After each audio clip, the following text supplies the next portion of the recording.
So yeah, welcome everybody. I'm going to now hand over to Chris Ike, who is a member of the Scholars Program, and he will introduce our distinguished speaker. Thank you. Thank you, Dr. Waller. I want everyone to join me in welcoming Dr. Mónica Ramírez-Montagut, who is the director of the MSU Broad Museum, for her talk tonight. Born in Mexico City, Dr. Ramírez-Montagut joined the MSU Broad team in 2020 after having served as director at the Newcomb Art Museum in Tulane University in New Orleans, Louisiana. Throughout her extensive career, her approach to art is known for being both publicly engaged and socially conscious. Dr. Ramírez-Montagut received her Ph.D. in Theory and History of Architecture from the Universitat Politécnica de Catalunya in Barcelona, Spain. A trained architect, Dr. Ramírez-Montagut co-curated the 2006 Zaha Hadid retrospective at the Guggenheim Museum in New York City, and then made professional shifts to working with contemporary artists. In 2020, Dr. Ramírez-Montagut joined the Board of Trustees of the U.S. International Council for Museums, the Association of Art Museum Directors, and was one of the panelists of the U.S. Department of State's Bureau of Educational and Cultural Affairs that selected artist Simone Leigh to represent the U.S. in the 2022 Venice Biennale. Welcome, Dr. Ramírez-Montagut. Thank you so much, Chris. Thank you for the introduction. Thank you, Professor Waller, for inviting me in what is a very successful series. And so I hope I can contribute to the continued success of your Town and Gown program. Thank you so much. I'm going to share my screen now, and you'll see a PowerPoint that I prepared for you all. I think it's play from start. Okay. Hopefully you can see the whole screen. What I'm going to talk about today is an exhibition that is currently on view at the MSU Broad Art Museum. And as you know, I'm at the MSU Broad Art Museum since July last year, so about a year and 2 months into my tenure. And I wanted to make sure that one of the first things I did during my tenure early on was to show what a socially engaged art exhibition can be. What do we mean by social justice, or DEI, diversity, equity, and inclusion, as an agenda for art exhibitions in museums? So I was keen on bringing a project that I developed in Louisiana in partnership with two formerly incarcerated women of Louisiana, Sirita Stipe and Dolphinette Martin, and also in partnership with the curator of the Newcomb Art Museum, where I was formerly the director, Laura Plereau, and the deputy director, Miriam Taylor. So why an exhibition on mass incarceration, which is called Persister, and it's currently on view at the MSU Broad Art Museum. When I first arrived to New Orleans, I was asked to make sure the museum was relevant to our immediate communities. It's a similar mission that I now have the honor of trying to implement at the MSU Broad Art Museum. How can we make our museums really relevant to everyone in our immediate communities? So the first thing I did in Louisiana was ask, well, what are the most pressing critical issues? What are the obstacles that we have that are precluding us to move forward together as a community? And the answer was mass incarceration in the United States. The United States has the highest incarceration rates of any developed country in the whole world. We incarcerate more than our population, more population than all the NATO countries together. If we were to add, Italy, France, all of these countries together, we incarcerate more of that number in population. At any given moment, there's 2.2 million people incarcerated in the United States. This is unique to the United States. Mass incarceration is an issue particular to the United States. And Louisiana, when I was there, was known as a prison capital of the world. It incarcerates 1 in every 75 individuals. So when we did this exhibition, we realized that every time we had a group of about 10 folks and we were giving a tour, at least 1 or 2 were directly impacted. That is that they knew someone that was in the prison system at the time of their visit to the museum. And so this exhibition we brought at the MSU Broad. Where did I move this here?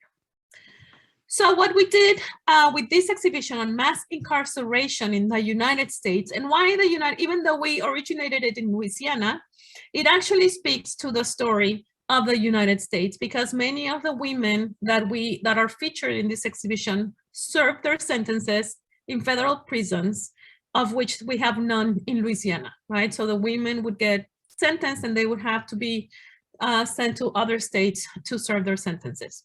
So what we did was to partner with our community. Consider our community our absolute equal partners of content and knowledge and expertise at the moment of developing these kind of exhibitions. And so we think this is a model. We learned a lot, and we're just sharing what we learned, hoping that not everybody has to start from scratch like we did at Newcomb. And it was at the Newcomb Art Museum at Tulane University where we initiated these. And then we followed it up with a lot of feedback from our communities.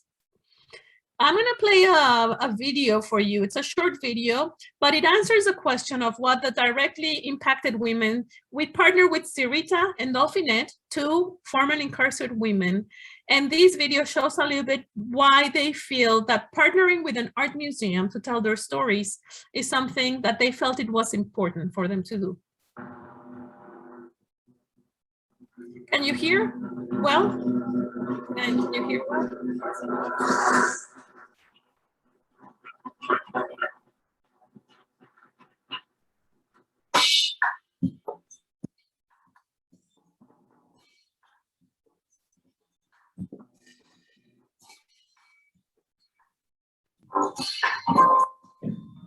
Monica, should there be voices at this point, or?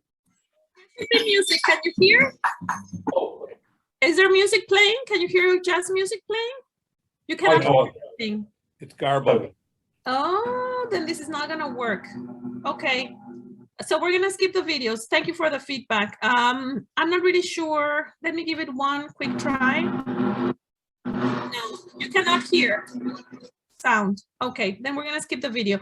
The video talks, one of the colleagues, Sirita, is just saying how important it is for folks that they have lived their lives when in correctional facilities or inside jails and prisons.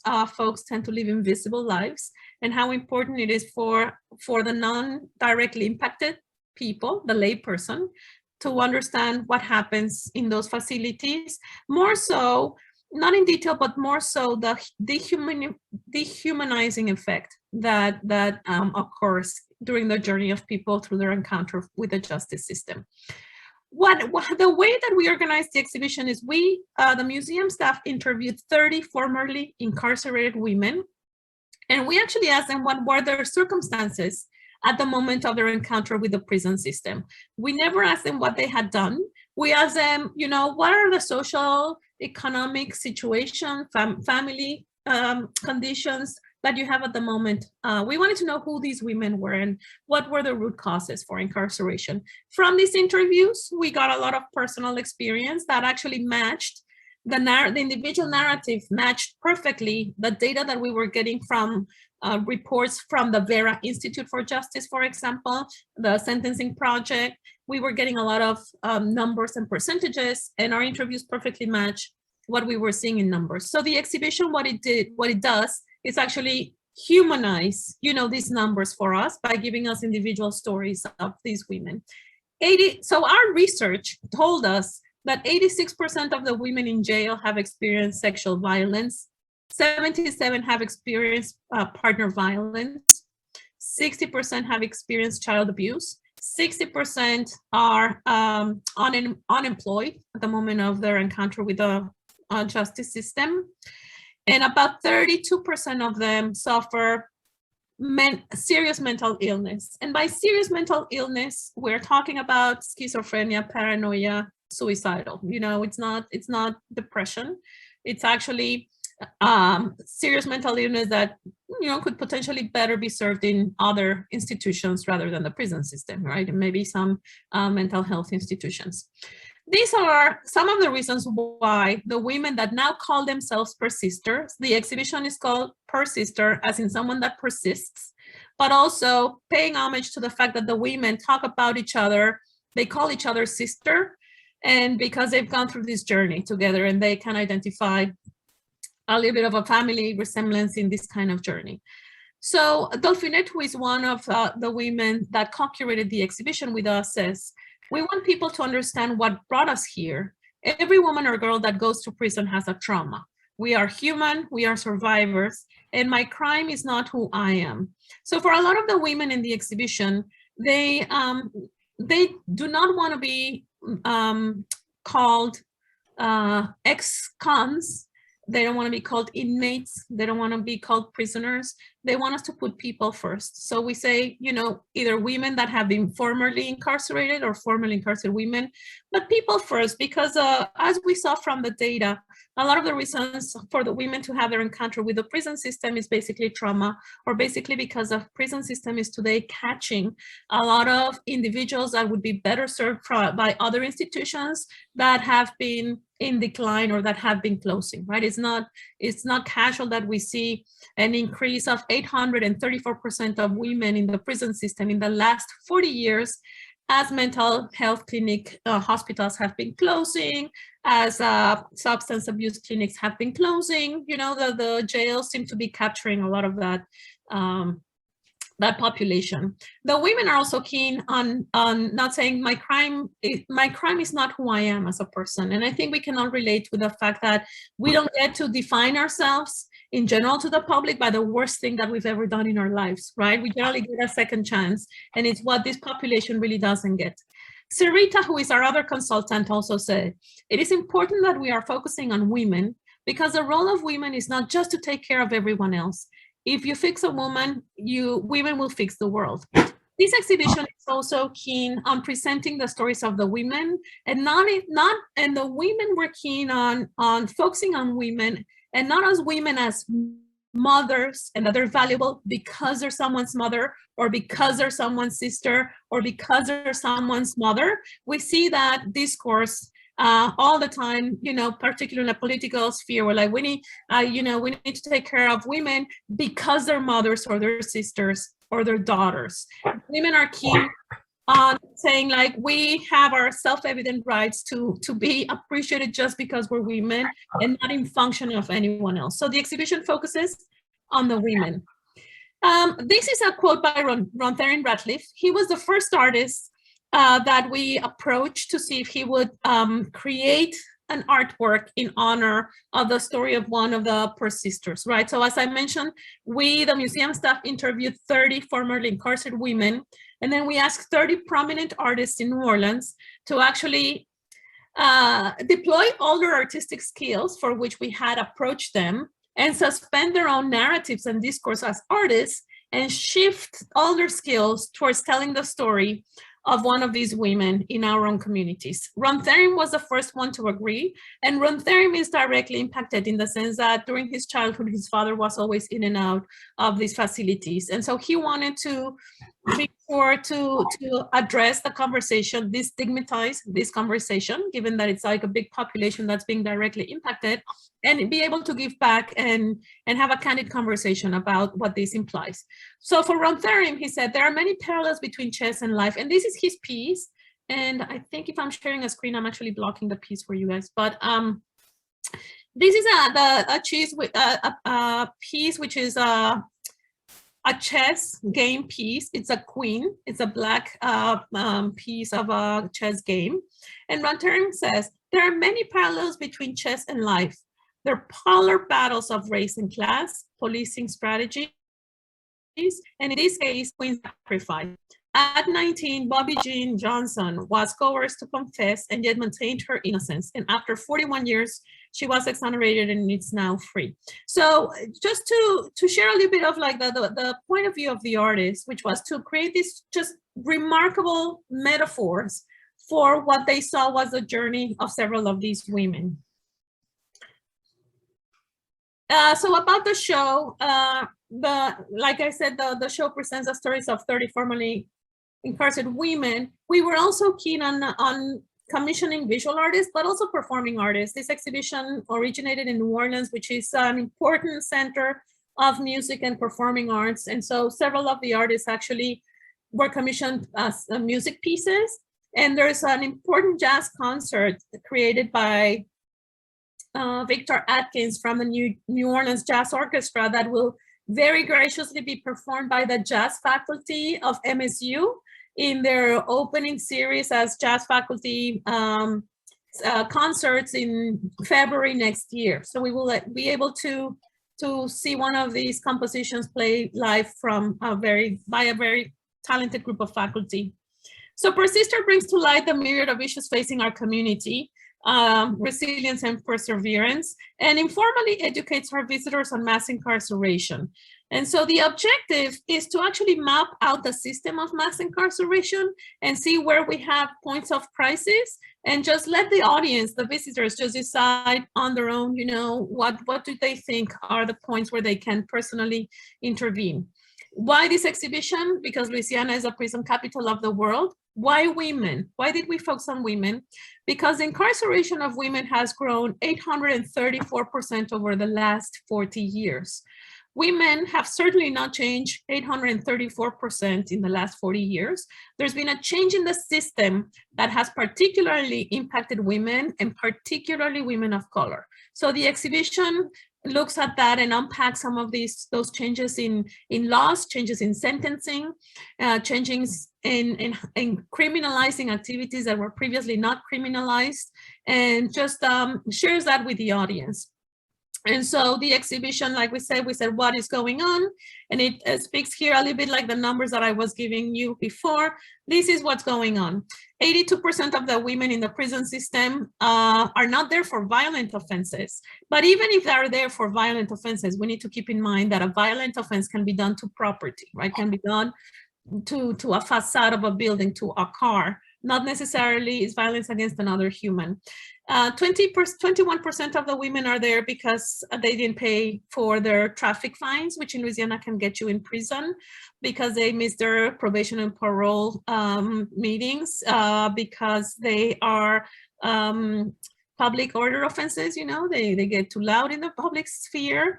32% of them are for property offenses. That means shoplifting. You know, Dolita, Dolphinette, one of our consultants, was 10 years in the federal, in prison, not in federal, because she was caught shoplifting 3 times, right? And there's this law where if you have 3 mistakes, you don't get pardoned and you get incremented sentencing. 29% of the women in the prison system are there for drug offenses, and 18% of them are there for violent offenses, many of whom are there for retaliation against their abusers in a domestic violence kind of crisis. This is a profile. This is what we wanted to know. It is important to say that not one single one of the women in our exhibition don't acknowledge that they ended up in the prison system for a reason, except about 5 of them that were wrongfully accused and they were innocent. All the other ones, you know, acknowledge that they had to pay their due to society, and they did. What the exhibition also lets us know is that even once you pay your due to society by having served your sentence, you are now trapped in this system of formerly incarcerated individuals that need to go to court to get their civil rights back. You know, folks are not allowed to vote. They lose their federal, you know, help for housing and for food stamps, et cetera, et cetera. So what the data also shows us is the vast majority of women come out of the prison system in a worse circumstance that they went into. So what this exhibition does is questions a little bit this idea that the prison system is rehabilitating. And in that sense, you know, we at the museum, when we took this over, we were keenly aware that none of us in the museum staff had direct knowledge of the prison system and the criminal justice system. So that's when we decided to hire folks that can tell us directly from their experience what was happening in the prison system. And as I said, we 150 individuals, we went and we asked for advice, and we had about 25 different nonprofits help us with the content of this exhibition, which was reflected in the knowledge and wisdom and course correcting from 150 individuals that range from students. Architecture students actually designed the exhibition for us, to the psychology professors, to the law professors, to the historians on slavery, et cetera, et cetera. To find a focus, when you're dealing with communities, you know, you can either do kind of like a survey, like map out a system, or you can also go in depth. In this case, the concepts of the exhibition that I will see, there were 4 concepts. What we asked Sarita and Dolphinette was, what are the 4 things that people need to know before they leave the exhibition. Let's just focus on 4 important subject matters. And those 4 subject matters were identified by the women themselves. And they helped us find the folks. It was not the museum staff saying, well, I think you should, you know, this is what you need to focus on. It was a complete kind of letting go of the authority of the museum staff and conveying that authority to our colleagues across the table and letting them have the authority to make those calls and those decisions. And then creating accountability. You know, we treated Sirita and Delphinet like a staff member of the museum, and we run absolutely every single decision by them until they said, you know what, until the time for laying out the exhibition came and they said, you know, you're museum professionals, this is your expertise now, and now you know, surprise us. And we don't want to see the show until we walk through the museum doors on the opening day. It was really beautiful to see that wow factor of folks walking in, not knowing what to expect, and then finding, you know, visually striking artworks representing their life's journeys. So the 4 themes, one was root causes of mass incarceration. And these are quotes again directly from our persisters. You know, for a long time, women did not think that they had the right to own their bodies. And now women are fighting back from domestic violence or sexual assault or whatever it may be. And women are being criminalized because of that. I went to clemency hearings last week, and 10 of 11 women were domestic abuse survivors, and all 10 of them were serving life sentences for standing up to their abusers. This is what the incarcerated women see the system they see the system operating at that level. The image that we have on the right is actually a series of black and white photos. We took a photo of every single one of the persisters, and we selected 2 minutes of each one of them, of their interviews. So the other thing that we did in the exhibition that is important when we're talking about social justice and engaged scholarship at MSU in particular, is that, you know, these primary sources, these lived experience are really the backbone of your exhibition, and you need to make them available. So together with these photographs that we see here, you could also like put at, you know, at MSU, you can also go and listen directly to 2 minutes from each of the women. So we can hear directly from them different points of access. So we are providing different points of access. You can hear from the women directly, which is a little bit of an emotional labor, I have to admit. You can also hear about them through the voice of the artists. You could hear about their journey through a historical timeline that we have on the floor of the museum. And you can also like comment back on some kiosks that we elicit responses from our audiences. But I think providing different points of access directly from the women, the artists, the history, context, maps telling us where incarceration facilities are, is important to these social justice exhibitions where maybe not everyone wants to hear directly from the voice of the women, because it is an intense hearing session, but we can certainly provide different points of access so that everybody feels comfortable accessing the same content in the way that they feel comfortable. So the infographics that I presented to you before are also on the museum walls. You can navigate the whole exhibition and leave knowing about these 4 main themes through the infographics exclusively only, for example. So just sharing with you some methods of what we did that we feel make this exhibition accessible for a diverse and varied audience. The second thing that we explored was that 80% of the women in the prison system are mothers. What does that mean? That means that we have a cycle of a high level of the children of these women going into the prison system, into the youth correctional facilities. And therefore, we need to pay attention to the fact that these mothers are mothering long distance, sometimes from facilities that are in different states. And the experience of not only mothering from long distance, but like on occasion giving birth in the prison system. And so this is a testimony from Tremika, one of our persisters, and the image that you see above her quote is the image of the artwork in the museum. I was induced early. I had a baby 6 weeks early to not have her be born in the federal prison. I had a 3-year-old who had never left my side, and I remember her asking me, "Are you coming back?" And I always wanted to be there for my children, like nobody had been there for me. And I didn't see them for 10 months. I think some of the hardest narratives for the women to tell and for us to listen is, you know, these the situation of mothers missing their children and not being able to see them grow and be there for them when they need them. And I think a lot of us can relate to that situation if you have children. The third subject matter that we explore in the exhibition is a physical and behavioral health toll on women. How, you know, some of the facilities, the prison facilities were designed after the military complex, and they were designed predominantly for men. So in origin, none of these, the physical facilities or even the disciplinary systems of which the women are organized within are serving women well. And some of the disciplinary strategies really re-traumatize a lot of the women that have suffered domestic abuse. So a lot of the women in the prison system suffer of a mental and physical toll, and physical also because there is particularly needs of the female body that are not being particularly served in the prison system. So this is a testimony from Tanja. She says, I feel like they don't give us adequate attention towards people's health. A lot of people have died because of a lack of giving them attention and what they need dealing with their health. Like my lady Bunky, she died and she was supposed to be coming home in a few days, but she died. It's important to say that Tanja, we met Tanja when she had just left the prison system and she had been diagnosed with a type 4 breast cancer. She recovered, she's fine. But, you know, we see that sometimes when women are offered clemency, it's because their health is suffering and that sometimes they need to get the health support that they need outside of the prison system. And then the fourth subject matter that we interviewed women and that the exhibition addresses is what comes next, challenges and opportunities of reentry.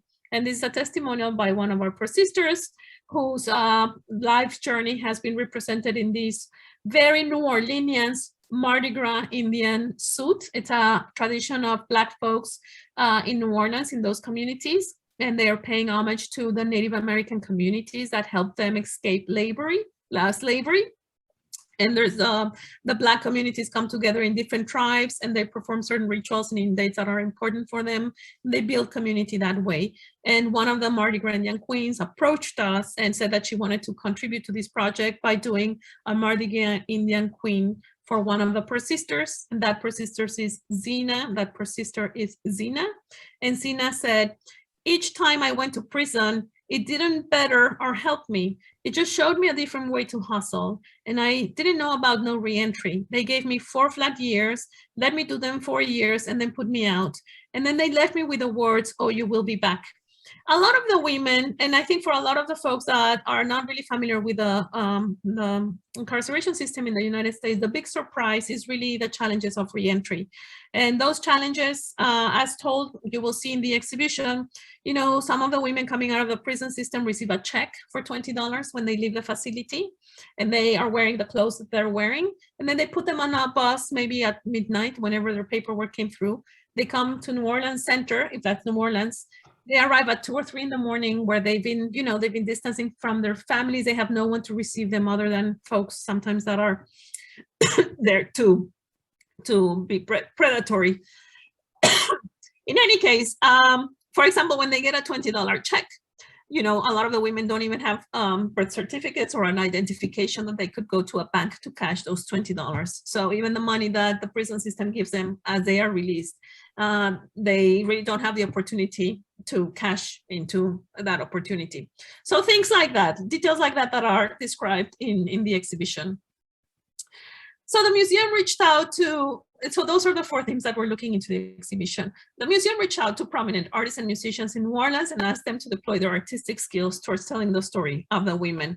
What we have here is the image of Zina wearing her Mardi Gras Indian costume, and Cherise Nelson Harris, the lady in the middle, she is a Mardi Gras Indian queen, and Cherise's mother, who is also a Mardi Gras Indian queen, kind of offering this artistic interpretation of Zina's life, and Zina receiving this dress and wearing it for them.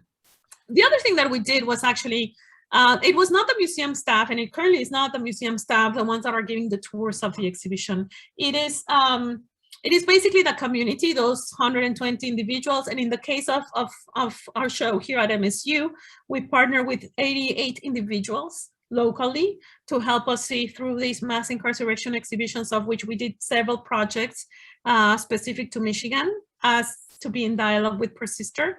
it is our community colleagues. They are the ones that are giving the tours of the exhibitions. And here, for example, we have one of our persisters. She was receiving an award for the work that she did, and there was going to be a TV feature on her. She requested that, you know, her award ceremony be filmed in the gallery space of the persister show. And so we hope that once we do these kind of exhibitions, that the exhibition functions as a platform for civic dialogue, that our communities feel comfortable enough coming to the museum, hosting their own communities, hosting their own board meetings, award ceremonies, lunches, debriefing in that gallery space, because it's telling their stories and it's giving context to a lot of the work that they do in their organizations. So at the Broad Museum, if you go into our education wing right now, next to the cafeteria, you will actually see the photos of the 88 individuals that helped us develop the exhibitions that are particular to Michigan.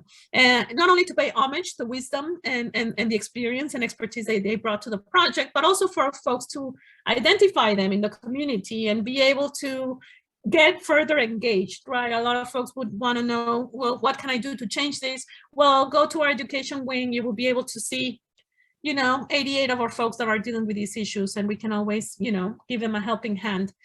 A couple of things with these kind of socially engaged exhibitions. We are talking about our content matter is that our human beings, right? It's not just the art on the walls.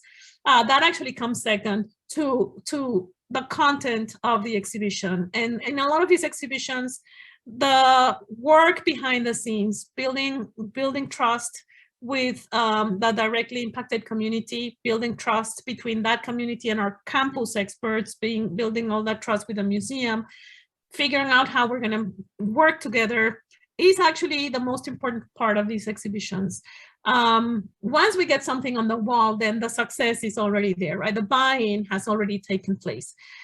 Because the subject matter is so essential, it's like the human condition, we know that there are going to be emotional responses to the exhibition, diverse and varied responses. So we have to be able to channel those responses either into, here are 88 folks that you can go to and volunteer with, if that's the way that you would like to channel your response, or like this image of the tree, which is just really an interactive kind of tool that we have on the exhibition wall, acknowledging that the timeline, the historical timeline of the history of incarceration in the United States is very official and institutional and never really reflects the dates, how it impacts people in the prison system, or people that because of that change in sentencing, suddenly they find themselves in the prison system, where if they were living in a different state, they would not be in the prison system, or if they were in another state, their sentence wouldn't be as harsh, right? So anyway, acknowledging that individual timeline, what we did was to actually really literally branch out a historical timeline to let directly impacted individuals insert via adding a leaf to the tree of the dates that are important to them, and acknowledging that, you know, this has an impact on you and we want to acknowledge. So you will see that our MSU tree, actually, it's interesting, has dates from folks that after seeing the exhibition, they feel comfortable enough and vulnerable enough to contribute with important dates of when their loved ones either went into the prison system or when they came out.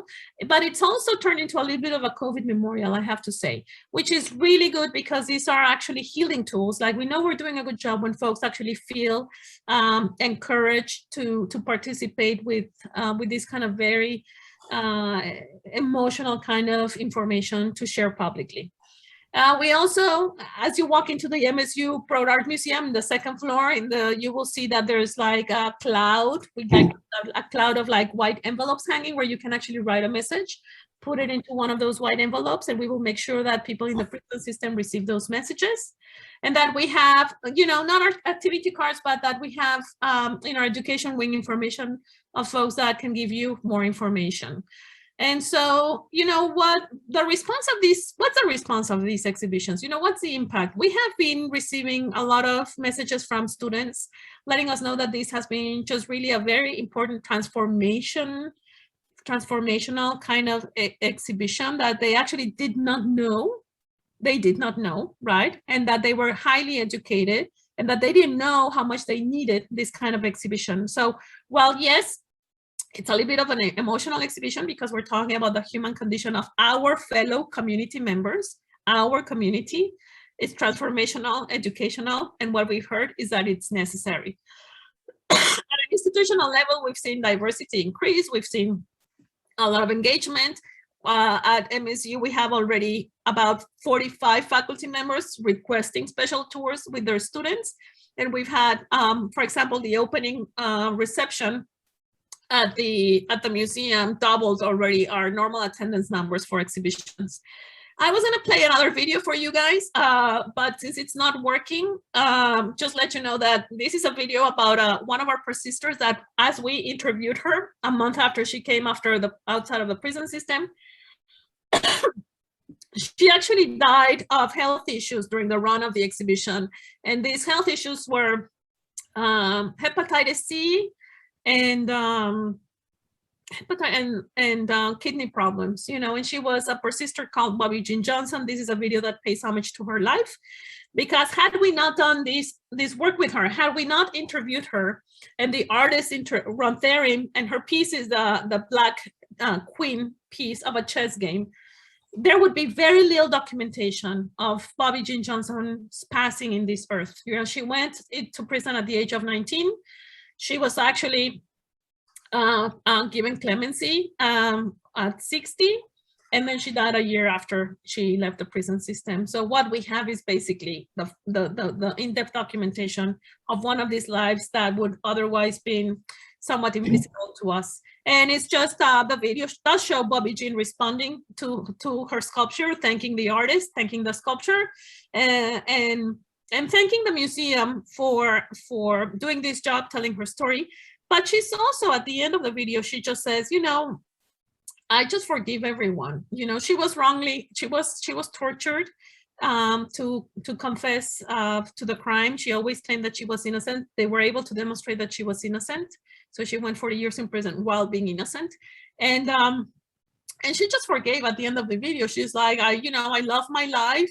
I could have been better, but I just forgive everyone. And I just think people need to move forward with love. And that's how that video finishes. So I like finishing my talk with those words from Bobby Jean, because I think they're very, very powerful. And so this is just, a little mosaic of like formerly incarcerated. Down here, we have formerly incarcerated women performing their own stories. We have the lawyers that defended some of the women. We have the women and their artists. We have some of the performers that we have, families of incarcerated members sending messages to their loved ones. And it just shows kind of like a wide range of impact that these kind of exhibitions have, from the production side of things to all the way to the visitors that come to the exhibition. And so I wanted to, it's kind of like a behind the scenes journey of what it takes to do one of these exhibitions, what the objectives can be, and how the impacts that these exhibitions can have on the visitor, with the idea that, to encourage you all to actually see the exhibition and give us feedback. What we did with Persister is that it actually encouraged the other 5 exhibitions that we have in the museum. We said, well, we cannot bring just the Persister exhibition to Michigan without addressing Michigan-specific issues. So the other exhibitions in dialogue with Persister are Free Your Mind, Free and Art and Incarceration in Michigan, curated by Janie Paul and Stephen Bridges, and showing a lot of work made by incarcerated individuals on view at the museum. That was one of the feedbacks we received from Persister, was like, well, there have to be artists producing in the prison system. Where is their art? We heard that feedback. We did a whole exhibition dedicated on that. We heard from the perspective of mothers, incarcerated mothers trying to mother long distance, and how this continues like a cycle of recidivism. And so we have an exhibition of currently youth living in correctional facilities in Michigan that were given pinhole cameras, low-tech cameras, to take black and white photos in partnership with the Youth Arts Alliance. And that exhibition is on view of youth actually documenting their own lives in these, how they live in these facilities, which is interesting because being teenagers, their colleagues outside of the correctional facilities are over documenting their lives on Instagram, right? And here we have these youth living in correctional facilities that with these analog techniques are being able to somewhat document their lives. We have an exhibition at the Art Lab across the street on a group of artists that have left the prison system, but they continue to do art. And that's, we gave them the space at the Art Lab. They have their art there. It's called Returning Citizens. We also have a small exhibition called Silence. And it's basically letters and artworks done by Michiganders living in isolation and confinements in cells where they live on their own for long periods of time. And the last one is a very sweet show that it's in the lower level of the museum. I hope you can see it. It's about youth aging out of the foster care system. And again, with the Youth Arts Alliance, they're giving kind of like scale model space, like almost like shoeboxes spaces to create an environment that they can see themselves inhabiting in the future. This is an exercise to help the youth already envision a positive identity and start seeing some pathways of where they can start going by making the right decisions. And those scale models are just adorable. They're just like a Nike store or like a movie theater, a farm, a landscape company. I mean, youth, when you ask them, it is absolutely very clear where they want to go, given the opportunity. And so all of those exhibitions actually were envisioned as a response to the feedback we received from Persister. So I would like to encourage you all to visit the museum, give us feedback, and you know, all sorts of feedback. We've also learned a lot from shortcomings, and just to find ways where we can leverage the expertise of our on-campus community, right? We have incredibly talented faculty and students really generously offering, you know, their expertise towards moving these projects forward. And I think that those are just great projects where we can all kind of like learn from each other and become a learning community and just help us move forward together as a community, maximizing our campus resources. So that was my presentation. Thank you for your patience. I know I speak very fast, so thank you everyone for listening, and I'm like very open to questions and answers or comments or observations. Thank you, Dr. Ramírez-Montagut. So now we're going to move into our question and answer phase of the night. If you have a question that you want to put in the chat, I can read it aloud for you, or if you want to ask Dr. Ramírez-Montagut in person, you can raise your hand and I will call on you. That being said, who has a question? Judith. Oh, you're muted, Judith. You're muted.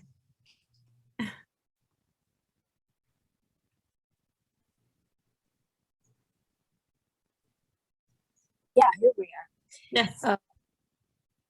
I have been in my life very fortunate to spend time in many museums across the world. I have never in my life seen a museum hold an exhibition that functions within the broader society. Instead of going in and looking at Degas and, you know, everybody else, and I love that, but this is functional. And it's amazing. I'm an anthropologist, so I have that vision of that kind of extension, and I think I can appreciate the value of this. I had no idea. And I want to thank you and your staff and everything else, and I will be there to see that and everything you put on from that. Thank you very much. Thank you so much, Judith. Yes, thank you. Yes, usually museums, I think we look very much at the past, or art museums, we look very much at like the creative genius of this isolated artist, right? But I think we live in times where like, what if we all come together with our skill sets? We acknowledge diversity and inclusion and equity.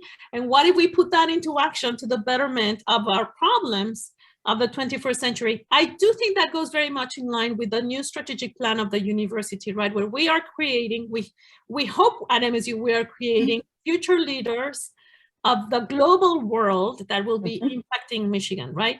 How do we do that? I do think that this is one model to do that. And it's anchored in the past, of course, we have a historic timeline, but it's really deploying all our expertise and whatever skills we may have towards bettering the future, right? So it has to be, this is a kind of like a forward-looking kind of exhibition aimed at I was particularly pleased that you brought the women actually going through this into the system, and they created what they needed. In anthropology, we call that participant observation. And I've never seen it executed like this before. So thank you again. It's amazing. Thank you. We have a question in the chat from Joel and Kathy Hoffman, and they are wondering, what are the days and hours you can get a tour at the museum? Right. You can always ask. We're asking folks to request a tour online. So you can either send a request for a tour to the General Museum email address. You can send an email to me, and let me put my email here. And then you can also request for a tour from our education director. But let me tell you something. There's my email. Yes, we have a really robust roster of, I believe it's 48 public programs in partnership with these 20 units on and off campus. Every Saturday, I believe at 2 p.m., there is a tour by one of the artists showing in the museum. And it's most likely a formerly incarcerated individual that has art being shown in the museum. So that's an ongoing thing that we have right now in the museum. And we have really at least 1 or 2 public programs. Some of them are still on Zoom, some of them are in person, precisely because we're leveraging the expertise of our partners. And so if you want to sign up to our newsletter on our website, we are sending an email every 2 weeks, letting you know what's coming up in the next 2 weeks. And you get a lot of information there, including those tours on Saturdays at 2. I'm going to be giving a couple of tours also coming up. And then you can also sign up for a free membership. And you can, and by doing that, you just give us your address and we send you a calendar, a printout calendar every season, one for the fall and one for the spring, of all the programs that we have for the whole semester, so that we make sure you don't miss out on anything. So several opportunities. You can always email me, email the museum director. Her address is on the website. I don't know it by heart. And or just come on a Saturday and get a tour directly from one of the artists. So several opportunities. Did that answer your question, Joel and Kathy? Is that enough information? Do you want me to be more precise?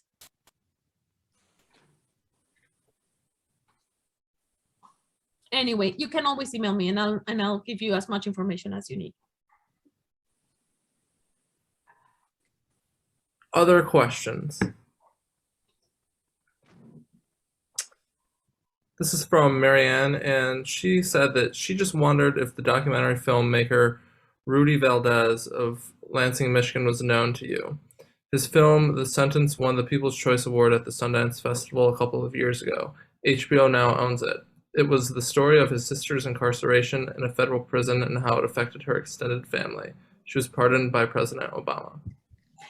You know, thank you, Marianne. I was not familiar with that, but one of our community colleagues, one of our partners is Professor Francisco Villarruel from the Julian Zamora Research Institute. He was also appointed by Obama, President Obama, to be part of the Youth Alliance for Juvenile Justice, I believe. It's not the actual name. And he brought this to my attention, and he has been instrumental in getting us letters that are on view at the museum from youth and juveniles sentenced to life sentences when they were teenagers, and telling they are not in this circumstance now, but telling us a story of when they were teenagers and they encountered suddenly a life sentence, what that experience was like. And we have those letters on view, and those were facilitated to us by Francisco Villarruel, and he is the one that brought to my attention this movie by Rudy Valdez.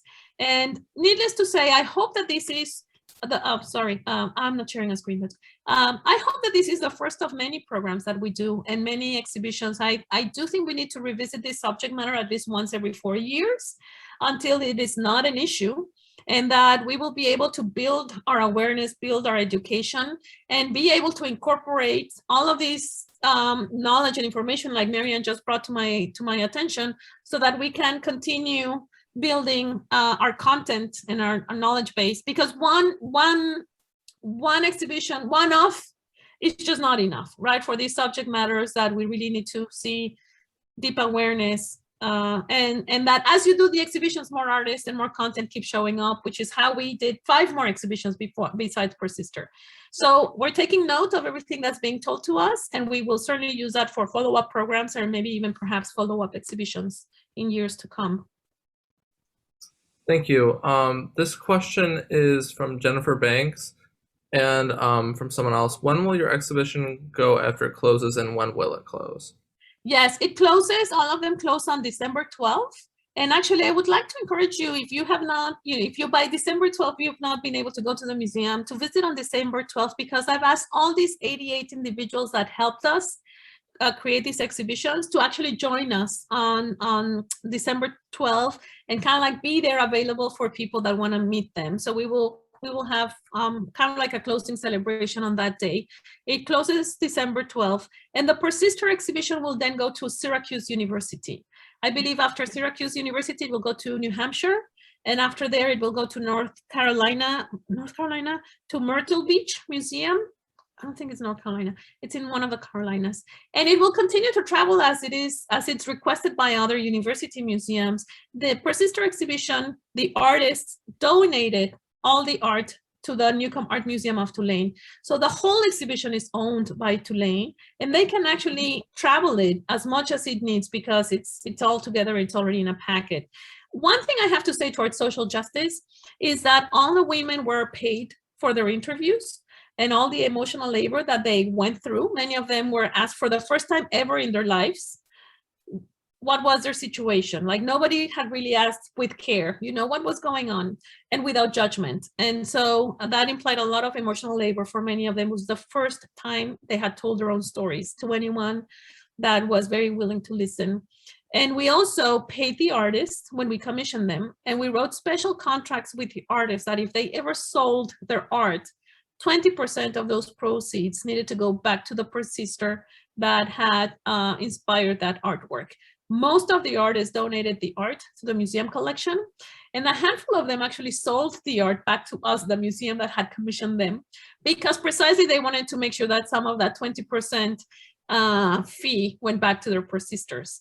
And the other thing is that every time this exhibition travels, part of the rental fee, I would say about 66% of the rental fee goes back to the women. So every time their stories are told, and of course, these are monies that are more symbolic than really transformative. But in any case, there's a new way of working with artists and how to understand the content of what we're developing with more social responsibility that needs to be factored in when we do these kind of projects. I know nobody asked that, but I just wanted to let you all know, because it's been something that people have asked us. Have you had any tours of prison guards or prison wardens or judges?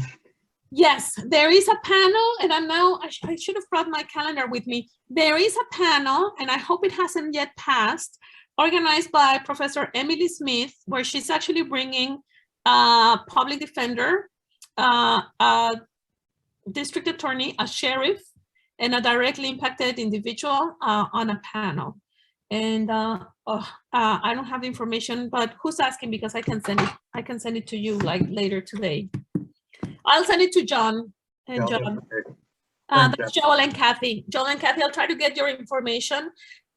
We did this exhibition, all of it is Heidi Washington, who is an MSU alumna. I believe she's the director of all the correctional facilities in Michigan. She's the person that allows for the art program to take place inside the mission and inside the correctional facilities, that allows for us to be able to show the art that we're showing. It's through a project called Prison Arts Creative Program, organized by University of Michigan. And so Heidi, for example, she's very aware that this is happening, and she gave us permission to actually, use some of the art produced in the facilities she oversees. So in terms of wardens, we don't have a tour with wardens, but we do a couple of, at least one security guard working in the museum right now was a security warden at a correctional facility. And while I haven't elicited feedback yet, I should.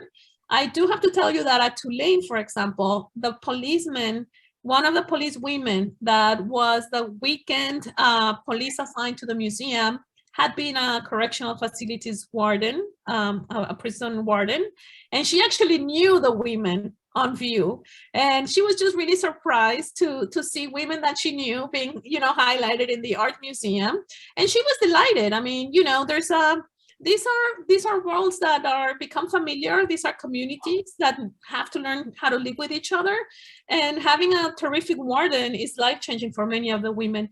In Louisiana in particular, there are 12 women.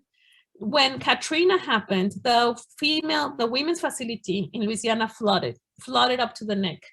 And it was a warden that before going home and evacuating her own family, she made sure she went and she evacuated at least 12 women, several of them in our exhibition, and got them to a temporary facility, a male facility, temporary. She saw them to safety, and then she went and evacuated with her family. So there is a very close link between wardens and incarcerated individuals. And they're, and they call, I know that the women call them super sisters, but they speak very highly of their wardens when it merits. I know it didn't answer your question, but there is that link between museum security officers that have also served in security situations in facilities, prison facilities. Thank you. I believe Dr. Waller has a question. Monica, thank you. That was a really wonderful presentation. I saw the exhibition about a month ago and reflected on it many times since. I've been to a large number of exhibits at the Broad, but to me, it's by far and away the finest and most significant. So thank you. I have a couple of questions. The first is you quoted the figure about the number of women incarcerated having increased by well over 800% in 4 decades. Would you mind saying a little bit about why that trend has occurred, particularly given that the vast majority of the offences are non-violent? And just if I can squeeze in another question, the one exhibit that really I found haunting was the wedding dress. Would you mind just saying a few things about that? Right. Thank you, John. And I need to thank you in return, because Professor Wallen was one of those faculty members that I had met, I think, once or twice. And I was like, by the way, John, you know, a good student. And then John actually suggested a terrific student, Jasmine Jordan, to do some research for us, particularly within the Michigan state system. And Jasmine was instrumental getting us information and snapshots on Michigan. And she was interviewed for our free brochures. Also, we have free brochures that accompany these exhibitions that give you a lot of content of what is on view, but also other things that are probably not on view. And so it's thanks to very enthusiastic and engaging professors like Professor Waller that we get to have access to really talented students that help us move everything forward. So thank you, John. To answer your question, the increase in the last 40 years of incarceration of women is several changes in sentencing and in law, many of them directed at the war on drugs. So once we decided that we were going to have a law against drugs, and we said, you know, crack cocaine is just the absolute worst, and we double, triple the sentencing for folks consuming or, you know, with drug addictions or drug trafficking of that. While we did not for cocaine, it kind of like separated two communities, and it was basically the war on drugs that hyper-criminalized small amounts of drugs in predominantly communities of color. In the case of women, also, I mean, several of the women that we interviewed buy and sell small amounts of cannabis in their neighborhoods. They need to walk into informal economies in order to support, you know, their 4 or 5, you know, young kids that they have at home. Several of the women also that we interviewed are sex workers. And again, these are unemployed women, single moms, head of households, where they are not able to get, you know, formal economy jobs. Some of them, you know, do the small trafficking of cannabis or also engage in sex work. A couple of the women are also of transsexual, 3 women are of transsexual experience. And for example, the sentencing for sex work for folks of transgender experience is much harsher legal. I mean, there's like specific laws targeting homosexual and transgender sex work. at a higher sentencing rates than the heterosexual sex work.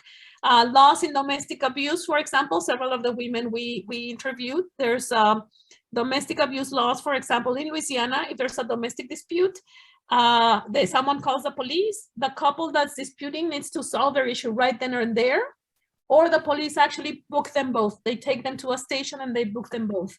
So a lot of the women just say, no, yes, we agree, we're fine, nothing here to see, because they don't want to be booked because they risk losing their children.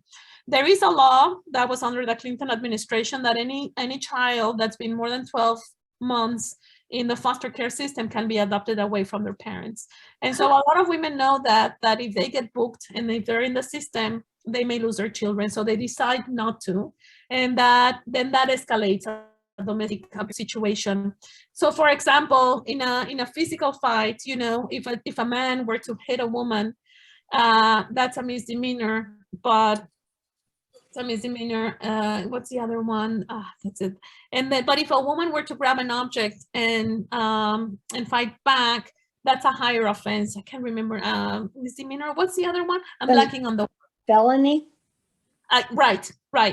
So in the same domestic dispute, we see that women will have a harsher sentence than a man. There's a lot of little things like that in the system, but it's basically a lot of fear of women losing their children that sometimes, and there's this system with district attorneys where several of the women in the exhibition were encouraged to plead guilty and just leave that day, just like plead guilty, you'll get probation, you do your probation, but you get to go back home today, as opposed to waiting here for a trial and to be defended. So it operates that way. Like these guilty pleas are normal in the American US justice system.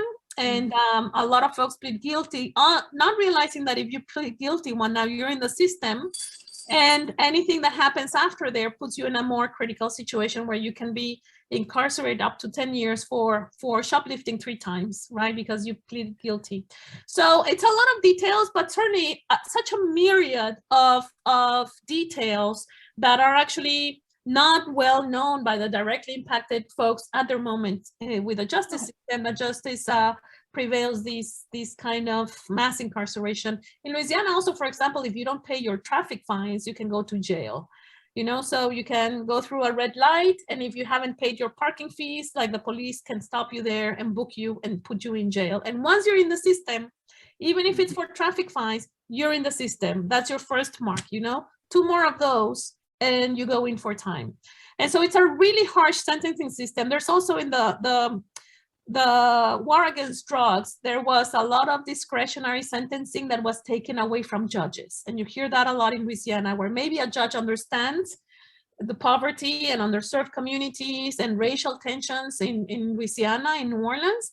And however, that type of crime, there was a law that was passed that forces a judge to sentence someone for life or to sentence someone, you know, for 5 years. In Louisiana in particular, until 2018, we had a lot of sentences that were not unanimous, which is interesting because in American popular imaginary, we've all seen those movies where the jury has to be unanimous to sentence someone for life. That did not happen in Louisiana. I believe it still doesn't happen in Oregon. There's a couple of states, there's a handful of states in the United States where unanimous juries still do not apply. And that is a kind of strategy still left over from the Jim Crow times. And we at Louisiana, during the run of this exhibition, or a little bit before, there was a really citizens campaign to make sure that these non-unanimous juries where people were sentenced to life were not acceptable anymore. And our current district attorney in New Orleans is actually making sure that some of those hopefully get revised, things like that. So anyway, it's a little bit of everything, I have to say. And as you start unpacking, you know, the myriad of things that are surprising that are happening in the United States today, it's a little bit overwhelming, hence the very emotional responses to these exhibitions.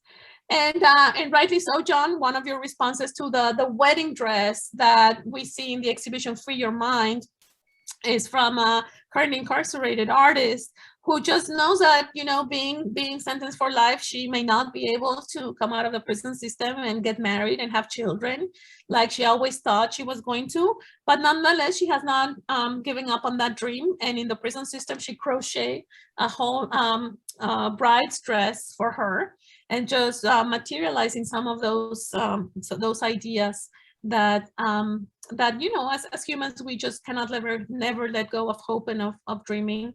And you really, I do firmly believe that you never know with the current prison system. There was a woman in our exhibition for Sister that was sentenced to 2 consecutive life sentences for a small amount of cannabis.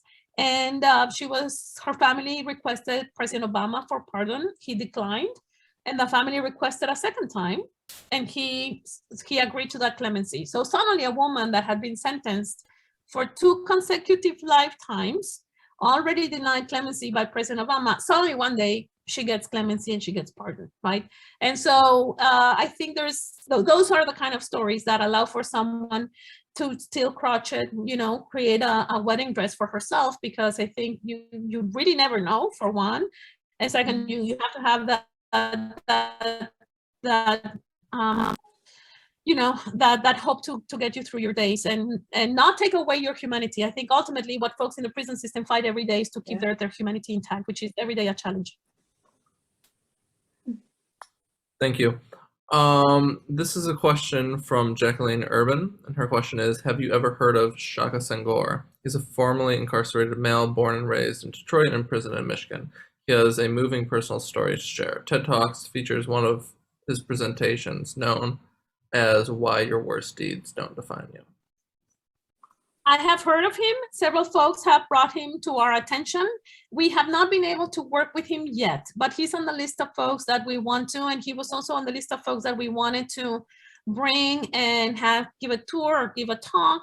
And a lot of our plans actually got a little bit scaled back because of COVID. I have to say we had big, bold plans for this round of exhibitions, and bringing, you know, international thought leaders or local folks with a lot of community understanding here, particularly to the Michigan area.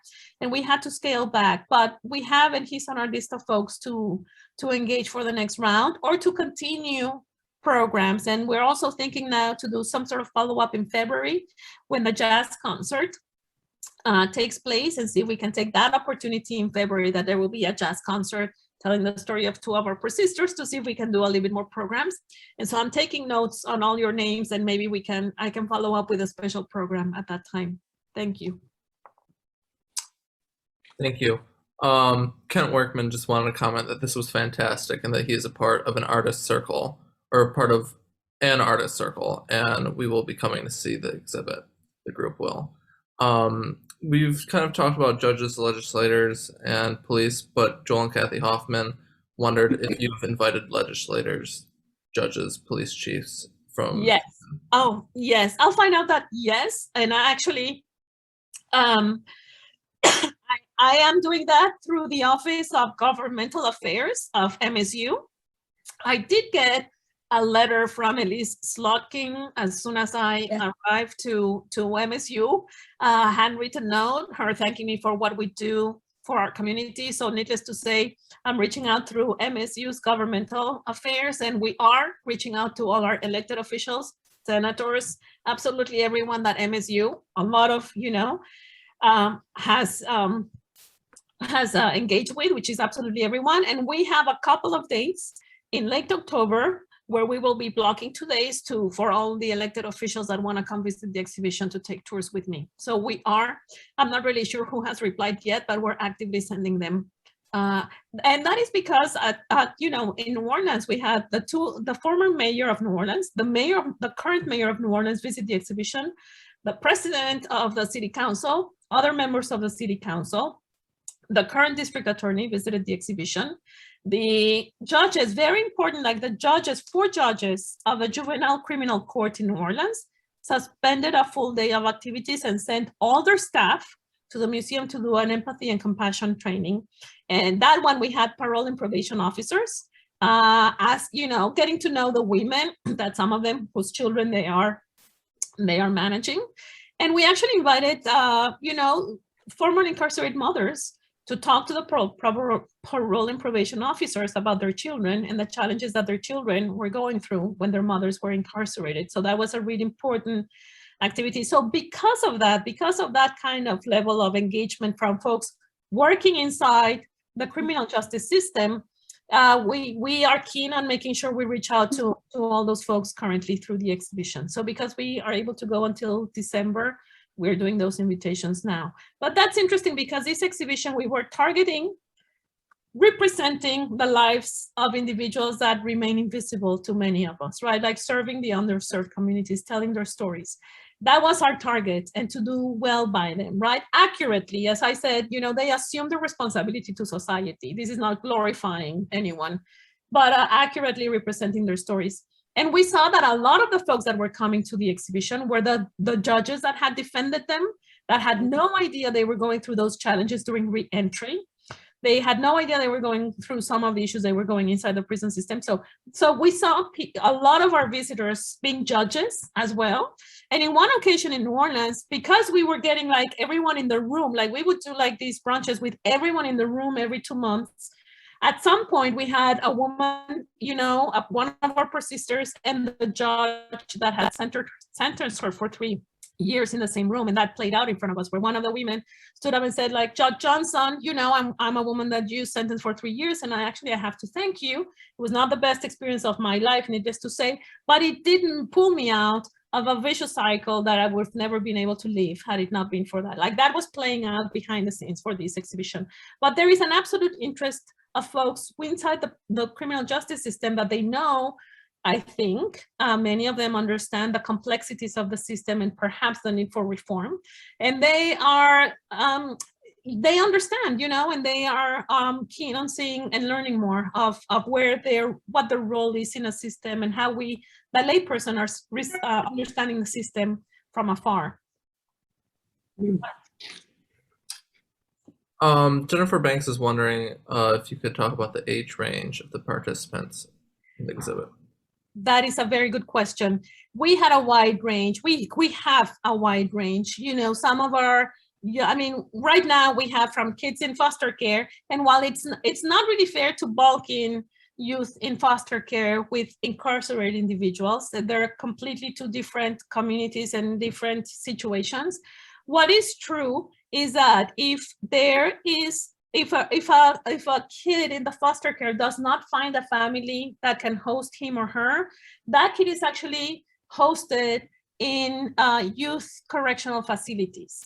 So, you know, they have the same kind of like environment growing up. So that's why we are also talking about youth in foster care. So we have that in the exhibition. We have teenagers in our exhibition, all the way to very senior artists. Because one of the issues that we're exploring in the Michigan exhibition is that Michigan is a top 5 state in incarcerating youth, children in these correctional facilities, but also giving really long sentences.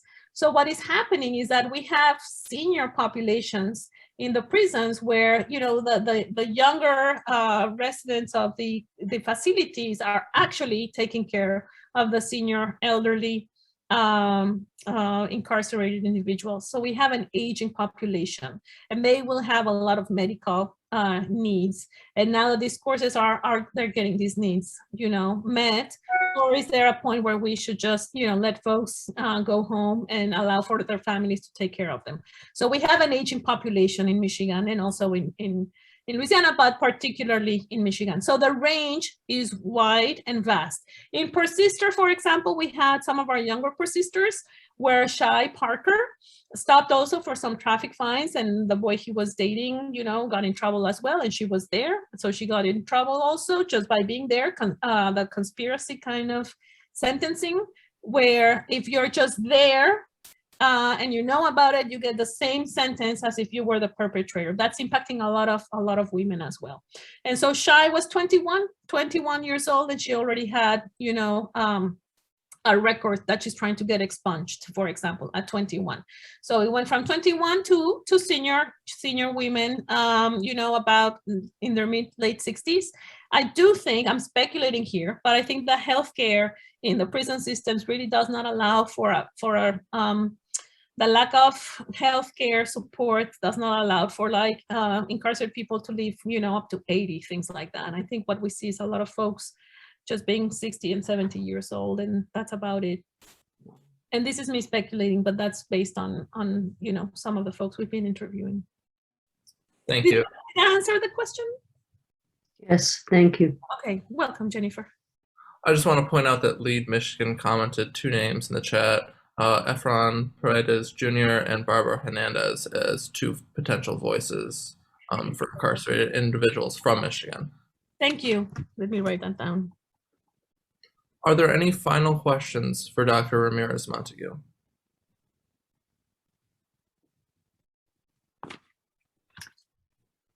All right, I think that is a good time to wrap up the evening. I want to thank Dr. Ramírez-Montagut for joining us and everyone else for taking the time to join this. Chris, can I just interrupt you? Yes. Harry, I think there was a question. Yeah, I did have one. You probably didn't see my hand. Oh, I didn't.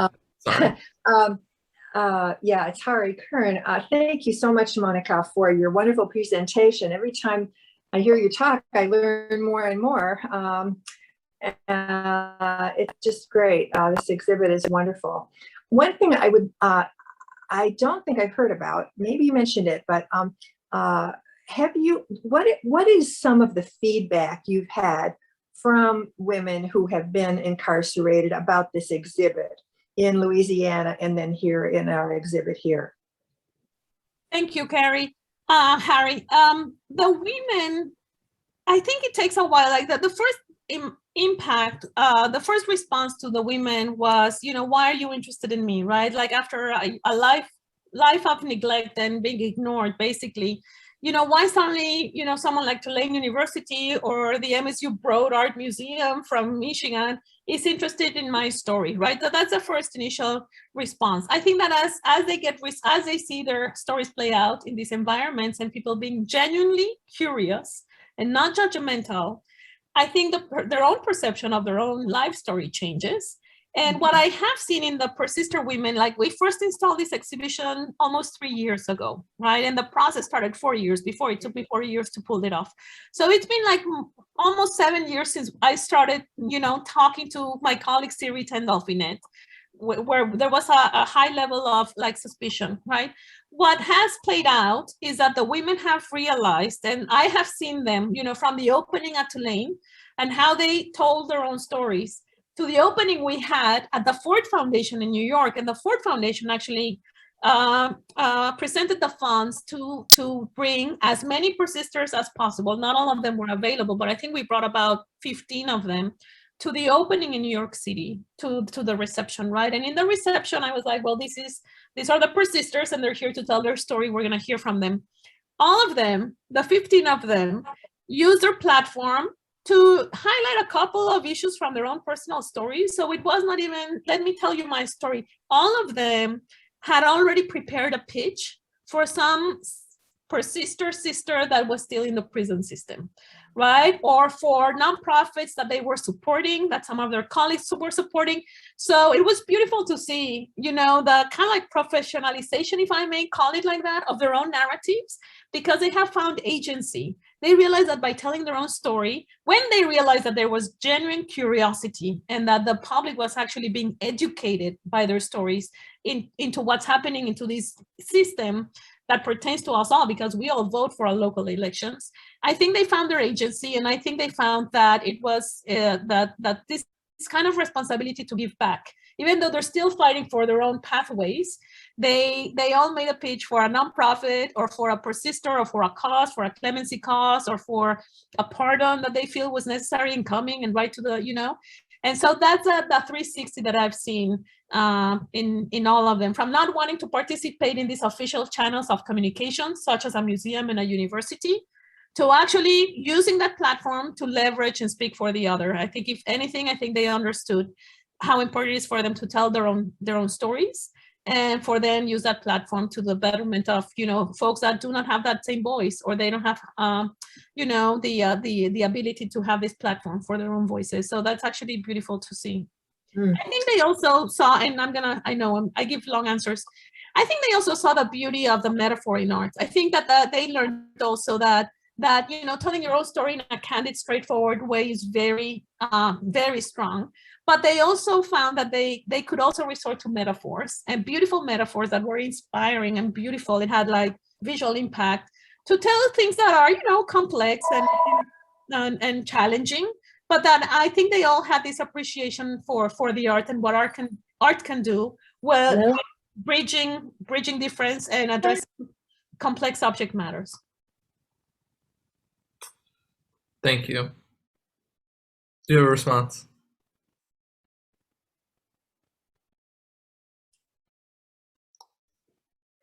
Okay, are there any final questions for Dr. Ramírez-Montagut? All right, once again, my apologies for missing that question. I want to thank Dr. Ramírez-Montagut for joining us tonight. It was a very thought-provoking and exciting conversation. If you enjoyed this, we have Jennifer Kobina next week talking from the School of Criminal Justice at Michigan State University and her studies on corrections and prison reentry. So everyone have a safe and enjoyable evening. Thank you, everyone. Thank you, Dr. Waller, and thank you, Dr. Ramírez-Montagut. Thank you for the opportunity and your patience. I appreciate it. Thank you. So thank you. Monica, can I just say in closing that this community is incredibly fortunate to have you in your role as Broad Director. So thanks so much for your time. Thank you, John. I'm honored. Thank you so much.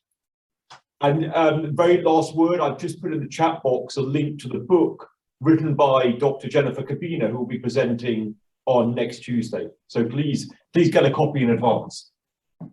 Good night.